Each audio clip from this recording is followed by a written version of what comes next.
여러분, 암이라는 건 어느 날 갑자기 뚝 떨어지는 번개 같은 게 아닙니다. 우리 몸속 세포들이 스트레스, 환경오염, 나쁜 공기, 불규칙한 생활 같은 것들에 지치고 조금씩 상처를 받다가 돌연변이라는 사건을 겪으면서 시작되는 거죠.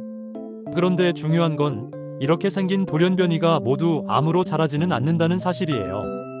그걸 막아주는 게 바로 우리 몸의 면역 시스템입니다. 젊을 때는 면역이 워낙 강해서 암세포가 싹을 틔우기도 전에 바로 정리해버립니다. 하지만 나이가 들수록 이 힘이 약해지면서 문제가 커지는 거죠. 병원에서 하는 항암 치료는 확실히 강력합니다. 암세포를 향해 미사일처럼 날아가서 빠르게 죽여버리죠. 하지만 문제는 이게 정상 면역세포까지 함께 희생시키는 칼날이라는 겁니다. 암만 없어지면 끝일 것 같지만 사실은 치료의 핵심은 면역회복이에요. 암세포는 언제든 다시 생깁니다. 결국 남아있는 내 면역이 그것을 눌러주는지가 승부예요.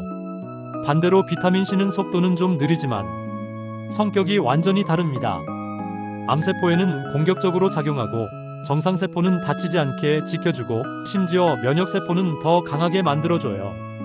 그래서 저는 항암치료와 비타민C를 함께 가는 방식을 많이 권합니다. 빠른 칼과 튼튼한 방패를 동시에 쓰는 셈이죠. 그리고 셀레늄, 홍삼 같은 보조 치료제들도 도움이 됩니다. 셀레늄은 면역의 작동 방식을 안정적으로 끌어올려주는 비타민 같은 존재고, 홍삼은 실제 실험에서도 결과가 확인될 만큼 체력과 면역 회복에 힘을 실어주는 역할을 합니다. 그런데 정말 안타까운 게 있어요. 많은 암 환자분들이 이건 먹으면 안 돼요, 저건 나빠요라는 잘못된 정보 때문에 정작 가장 중요한 걸 놓치고 있다는 겁니다. 암 환자의 가장 큰 공통점이 뭔지 아세요? 못 먹는다는 거예요. 먹지 못하면 에너지가 바닥나고, 그러면 면역세포도 같이 쓰러집니다. 이 상태에서 암과 싸운다는 건 전쟁터에 빈손으로 나가는 거랑 똑같아요. 특히 꿀에 대한 오해가 정말 컸습니다. 당이니까 암한테 먹을 걸 주는 거다라는 말 말이죠. 하지만 실제로 꿀은 혈당을 천천히 올리고 몸에 가장 빨리 힘을 채워주는 가장 안전한 에너지 공급원 중 하나입니다. 먼저 내가 살아야, 그래야 내 면역세포들도 살아서 싸울 수 있습니다. 탄수화물, 단백질, 지방, 이런 것들을 너무 겁낼 필요 없습니다. 특히 단백질은 면역의 재료예요. 빨간 고기 먹지 마라는 말은 과학보다는 공포에 가까운 이야기입니다. 일상적인 양의 고기를 먹는 건 오히려 면역을 지키는데 훨씬 도움이 됩니다. 식사를 못 하시는 분들은 꼭 유동식이라도 드셔야 합니다.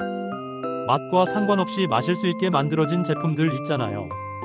그걸 꾸준히 드셔야 몸이 버티고 면역이 다시 일어설 수 있어요.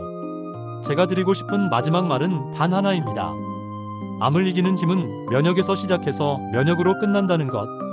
환경은 바꾸기 어렵습니다. 하지만 내 몸의 힘은 내가 다시 세울 수 있어요.